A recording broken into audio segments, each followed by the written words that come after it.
번째, 애통하는 자는 복이 있나니 뭐예요? 저희가 위로를 받을 것이며. 한번 다 해보죠. 시작. 애통하는 자는 복이 있나니 저희가 위로를 받을 것이며 해서 오늘은 전체 내용을 한번 빨리빨리 좀 보도록 하겠습니다. 다 알 거예요. 첫 번째를 봅니다. 첫 번째 화면 읽어보죠. 토요일을 사는 그리스도인, 밴쿠버 세계관대학의 전성민 교수가 이렇게 이름을 지었어요. 그리스도인은 토요일을 산다. 1. 금요일. 시작. 죽음이 승리한 듯이 보이는 날, 예수 십자가에 못 박힌 날이라는 뜻이겠죠. 그리고 2. 시작. 일요일. 주일. 부활의 생명과 승리의 날이에요. 그러니까 금요일 같으면 우리는 온 세상이 절망 가운 거, 어두운 것 같고, 우리가 주일날 같아서는 부활과 생명과 승리가 가득 차인 것 같은데 오래가지 못하죠. 그래서 우리는 어디를 산다? 저 사이에 토요일을 사는 사람이다. 그래서 두 번째, 그리스도인의 현실이 그러면 어떤 현실이냐? 1번 시작. 먹구름의 현실 금요일과 찬란한 햇빛 사이 일요일을 살아가는 게 현실이다. 2번 시작. 슬픔의 삶과 희망이 동시에 있는. 그러죠? 그래서 제가 이거 설명을 했어요. 우리가 이미 예수 믿고 구원받은 사람들이지만 주님 다시 오실 때 완전해지는, 아직 완전하지 않은 구원, 이 사이를 우리가 살아간다고 말하고, 이 사이를 살아가는 것에는 눈물과 슬픔도 있으면서 우리는 믿음으로 극복해가면서 성화, 거룩해져가는 삶을 산다고 말을 한 걸 기억하시죠? 네. 두 분이 아멘을 못 하시는 거 보니까 오늘은 잠 안 깨우고 그냥 진행할게요. 얘기가 많아요. 그래서 그리스도인의 현실은 빛과 어둠 사이를 살아가면서 거룩해져가는 존재다 이 말이에요. 세 번째를 한번 보죠. 그러면 우리만 울고 있냐? 우리만 그 눈물과 애통함을 사냐? 아니라고 말을 했죠. 지난주에 봤어요. 예수께서도 우셨어요. 요한복음 11장. 죽은 나사로를 생각하면서 그 앞에서 분통하여 우셨죠. 그죠? 뭐 뿐만이 아니라 누가복음 19장. 예루살렘을 바라보시면서 예루살렘아 예루살렘아 네가 화평에 관한 일을 알았으면 좋았을걸. 너는 그걸 알지 못하니 너는 멸망하겠다고 우셨죠. 그러면서 뭐라고 나중에 저주하세요? 돌 하나도 돌 위에 남지 않도록 망할 것이다 그랬죠. 네, 그래서 실제로요. AD 67년부터 70년까지 3년 동안 로마 장군 디도가 로마 군인을 이끌고 예루살렘을 무너뜨릴 때 무슨 소문이 돌았냐면 로마 군인들한테 유대인 이것들은 하나님을 섬기는데 금이 많아서 위험하다고 생각되니까 땅바닥에 돌 밑에 다 숨겨놨다는 소문이 쫙 돌아요. 그러니까 로마 군인들이 예루살렘을 불태워버리고 뭘 해요? 창 끝으로 예수님 십자가에 못 박히실 때 박석이라는 데죠. 박석. 얇은 도리를 돌로 깔아놨어요. 그게 도로 포장이죠. 로마 군인들이 창 끝으로 다 뒤집어요. 예수님 뭐라고 하셨어요? 돌 하나도 돌 위에 남지 아니하리라. 다 뒤집어서 그 예언이 실현되죠. 예수님이 그 예루살렘을 보고 우시죠. 하나님의 눈물은요. 우리가 대표적으로 이사야와 예레미야를 보면서 우리 지난달에 한 달 동안 계속 끊임없이 예레미야를 묵상했잖아요. 그죠? 그 뭐예요? 모압을 향하여서 하나님께서 피리 소리를 내시는 것처럼 우셨다고 그렇게 말하죠. 모압아, 네가 그래가면서 그러니까 뭐예요? 사람만 우는 게, 그리스도인만 우는 게 현실이 아니라 예수님도 우시는 것, 그리고 하나님도 우시는 그 울음이 있다. 그래서 그러면 도대체 우리의 애통해하는 울음과 예수님의 울음과의 사이에는 무슨 관계가 있고 그건 무슨 뜻일까? 그래서 지난주에 어디서 끝났어요? To be continued. 다음 회에 계속 하고 딱 끝났잖아요. 그죠? 바로 이제 그 다음에 이거 복습한 거예요. 다음번을 봐요. 그림을. 그 의미는 뭐냐? 1번 시작. 그리스도인의 눈물과 공감하신다. 2번 그 눈물은 능력을 의미한다. 이게 뭔 말이냐 하면 이런 거예요. 예수께서는 이 땅에 육체로 오셔서 우리의 슬픔과 배고픔과 피곤함을 친히 체휼하시는, 그죠? 친히 체험하시는 분이라고 나오잖아요, 그죠? 그리고 우리의 눈물을 공감하시는 하나님이신 거죠. 예수는 말씀이 육신이 되어 이 땅에 왔다고 말하고, 요한복음에서는 그거를 태초에 말씀이 계셨는데 이 말씀이 하나님과 함께 계셔서 이 말씀 없이는 세상이 지어지지 않았다고 함으로써 예수께서 빛으로 이 땅에 오신 그 예수는 하나님과 본체가 같으신 분이라고 말을 하고 있잖아요, 그죠? 그러니까 우리가 성자 예수님이라고 하는 건 뭐예요? 아들 하나님이란 말이죠. 예, 그러니까 바로 예수 그리스도께서, 즉 하나님이 이 땅에 오셔서 육신으로 말구유에서 태어나시고 슬퍼하시고 배고파하시고 피곤해하시면서 우리 인간의 눈물을 어떻게 하신다? 저기 써 있잖아요. 뭐라고요? 공감하신다. 몽중에 있는 사람은 공갈하신다 이러면 안 돼요. 네. 주님께서는 그러신 적이 없어요. 주님께서 공갈은 아니지, 가슴이 철렁 내려앉게 주님께서 말하시는 사람은 따로 있어요. 뭐요? 이 독사의 자식들아, 이렇게 얘기하면 안 되지, 이쪽 보고 얘기해야지. 이 독사의 자식들아, 회칠한 무덤들아, 그러면서 바리새인과 외식하는 자들에 대해서 하셨죠, 그죠? 저와 여러분들에 대해서는 주님께서 한없이 불쌍히 여기셨어요. 이 세상에 치이면서 무게에서 헤어나지 못하고 살면서도 주여 하고 12의 혈루병 든 여인이 그 마음에 난 이런 억울하고 고통스러운 상황에도 예수의 옷자락만 만져도 낫겠다고 하는 그 믿음 가지고 사는 사람들이 여기에 있는 여러분들인 거예요. 여기에 있는 우리인 거예요. 예수는 우리를 긍휼히 여기셨어요, 그죠? 예, 그래서 죄인들하고 밥 잡수시고 매국노하고 밥 잡수시고 문둥병자의 서슴없이 가고 만져주시고 그래가면서 사신 거예요. 저와 여러분인 거였고, 뭐예요? 내가 영적인 문둥병자였고, 내가 영적으로 안진뱅이였고, 내가 눈이 어두운 장님이어서 주님을 보지 못했을 그때에 오셔서 우리 주 예수 피 묻은 손으로 내 심장을 어루만지시고 내 귀를 만져 듣게 하시고 내 눈을 만지셔서 에바다 열리라 하면서 보게 하셨으니, 성경에 예수께서 그토록 긍휼히 여겼던 그 사람들, 그들은 누구다? 저와 여러분들인 거예요. 그러니까 우리의 눈물은 곧 누구의 눈물이다? 그리스도의 눈물이야. 그러니까 주님이 우시는 이유는 저와 여러분들과 함께 공감하는 눈물이다. 그래서 공감만 하고 오냐 내가 너 슬픔을 안다 하고 등 두드려 주시는 것으로 끝나면은 섭하지. 안 그래요? 네. 주님 날 아시는 것만으로도 가슴이 뭉클뭉클하고 녹아지고, 우리 주님이 날 아시니까 나는 됐어 하고 깊은 믿음에 있는 분들은 다 그렇게 생각을 해요, 그죠? 여러분들은 다 그렇게 생각을 해요.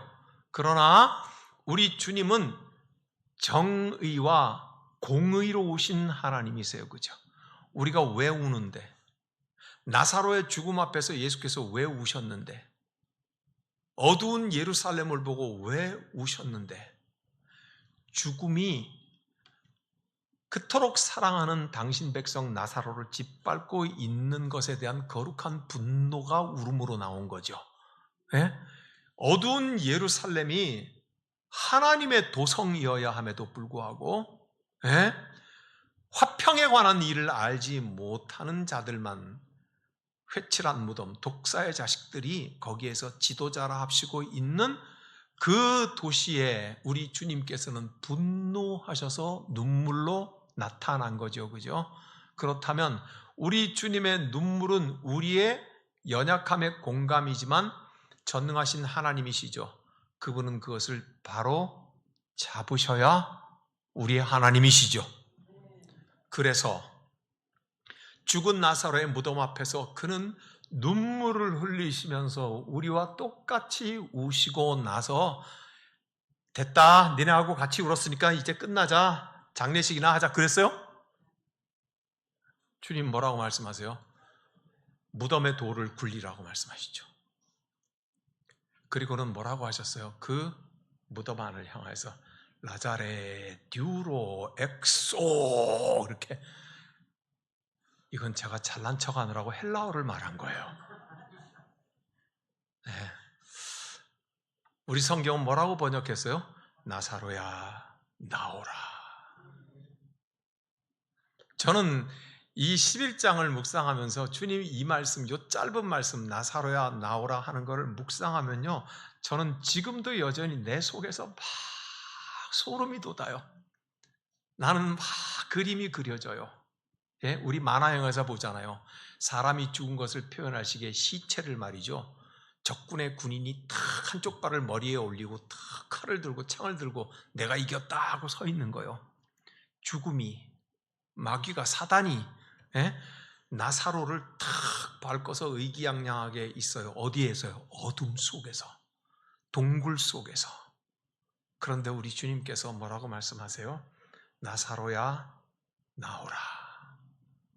글쎄요, 이 말의 뜻은 뭐예요? 굉장히 여러 가지의 얘기를 한 문장으로 넣은 거예요. 거긴 뭐예요? 사탄아 놓으라. 그는 너의 소유가 아니다.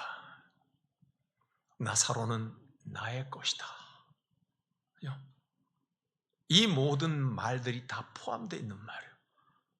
그리고서는 뭐라고 그래요? 나사로야 나오라. 마귀 보고 놔, 그런 말 하지 않아요. 왜냐하면 전능하신 하나님이거든요. 전능하신 하나님은요, 죽음에 대해서, 사망에 대해서 분노하세요. 우리 인간이 어찌할 수 없는 절망에 대해서 우리 주님께서는 의분을 가지고 계세요. 그래서 우리를 구원하셨잖아요. 그래서 우리를 이 시간의 땅에서 절망하게 하지 않고 영원으로 우리를 구원하셨잖아요. 그래서 주님이 하신 말씀이 뭐예요? 나사로야 나오라. 나사로야 나오라. 그죠? 그가 수족을 동여맨 채로 나왔대요. 그죠? 네. 우리 주님 불러내시면 죽음에 갇힐 수 없다는 것을 가르치셨어요. 뭐예요? 그리스도께서 눈물을 흘리셔서 1번 공감하시지만 그 눈물은 능력이 되어서 나사로야 나오라. 예루살렘을 향하여서 애통하시면서 우셨어요. 예루살렘아 예루살렘아 암탉이 병아리를 품듯이 내가 너를 얼마나 불러 모으려고 하였느냐. 네가 화평에 관한 일을 알지 못하였도다. 너의 그날이 임할 때에, 이렇게 말씀하시잖아요. 그리고는 마침내 돌아오지 않는 그 예루살렘을 향해서 능력을 발휘하시죠. 역사의 주권자이죠. 그래서 조금 아까 말씀드린 대로 돌 하나도 돌 위에 남지 않은 그 능력을 발휘하시는 것이죠. 구약 성경에서 하나님은 우시죠. 뭐를 보고요? 모압을 보고, 모압의 행패를 보고, 끊임없이 돌아오지 아니하는 기다리시는 주님의 마음을 아프게 하는 그 모압을 보고, 예, 피리를 소리를 내듯이 주님께서 우신다고 그렇게 말했잖아요. 그리고는요, 모압은 사라져 버립니다. 모압이 어떻게 사라진다고 여러분들에게 내가 말씀드렸지 않았어요? 모압은 성지순례 가면 요르단이라는 나라, 이스라엘 옆에 나라 가죠. 요단강 이쪽으로 동쪽으로 가면 그 요르단의 맨 밑에쯤에 가면 페트라라고 하는 돌로 만든 도시가 있어요. 가보셨죠? 그림으로도 보셨죠? 어떻게 그 엄청난 돌을 깎아서 도시를 만들고 왕궁을 만들고 집을 만들고 완전히 바위인데 그걸 깎아갖고 하는 그 페트라요. 거기에 나바테아 족속이라는 족속들이, 예, 침입해 들어와요. 그래서 모압은 끝장이 납니다. 그리고 모압은 역사 속에서 나바테아인에 의해서 사라져 버려요. 역사의 주인은 하나님이세요. 그렇게 하나님께서는 그 일을, 공평과 정의를 세우시죠. 저와 여러분이 애통의 눈물을 흘려요. 예수께서도 우셔요. 하나님께서도 우셔요. 이 눈물은 의미가 뭔가? 우리와 공감하심이에요. 그리고 주님의 능력을 보이신다는 것을 그 눈물은 우리에게 보여주고 있어요. 자, 이제 그래서 그 다음 봅시다. 상처 입은 치유자 읽어보시죠. 상처 입은 치유자. 저거는 헬린 나우엔이라는 영성가가 있는데 그 사람이 쓴 책이에요. 아주 얇은 책이에요.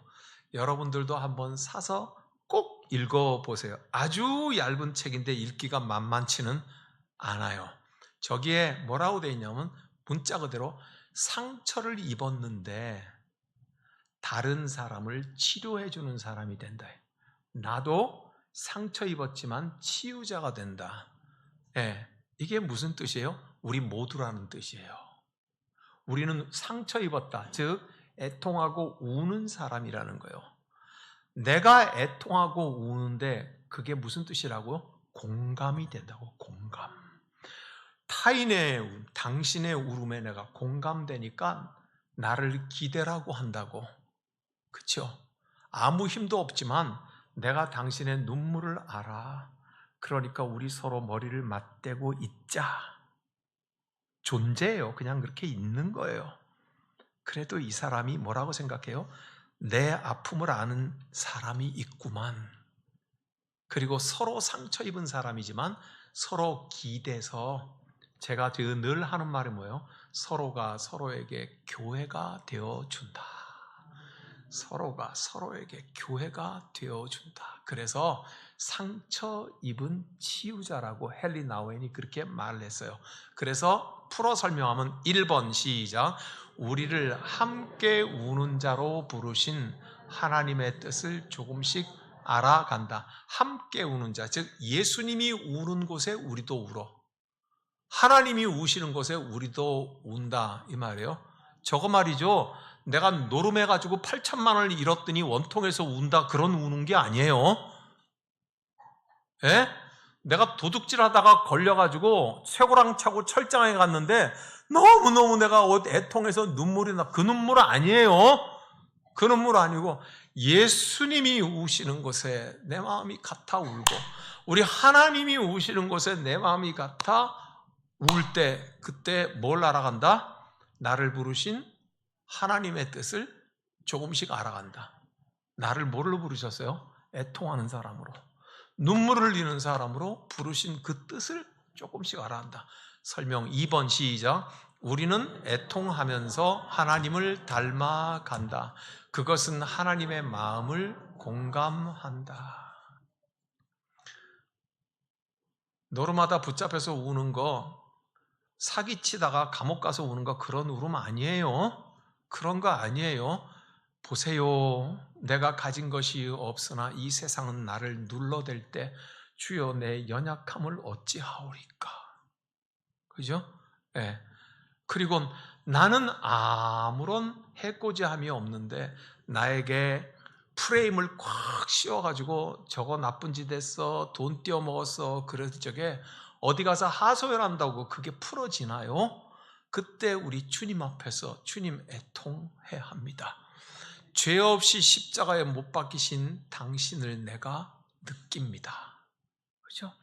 그렇게 애통해하면서 우리는 예수님을 닮아가 하나님을 닮아가는 사람들이 된다.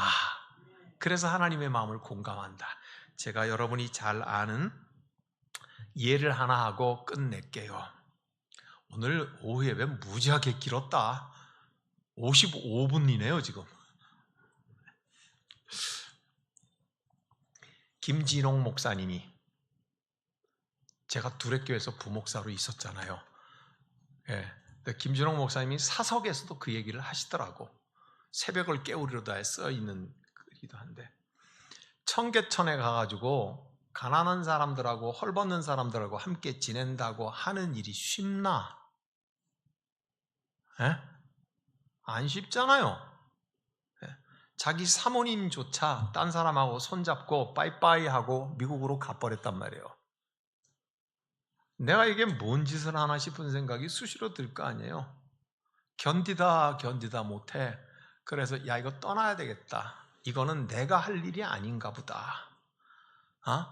그러고는 피골이 상접하고 몸도 마음도 상처투성이가 되어서 이젠 가야 되겠다. 가는데 떳떳하게 못 도망가니까 사람들 일하러 가서 없는 시간에 내가 이 마을을 떠나야 되겠다고 하고, 그리고는 성경 찬송만 챙겨가지고 가방을 들고 그 마을에서 도망 나오는데 벌건대낮이지. 다 일하러 갔으니까 없어서 막. 근데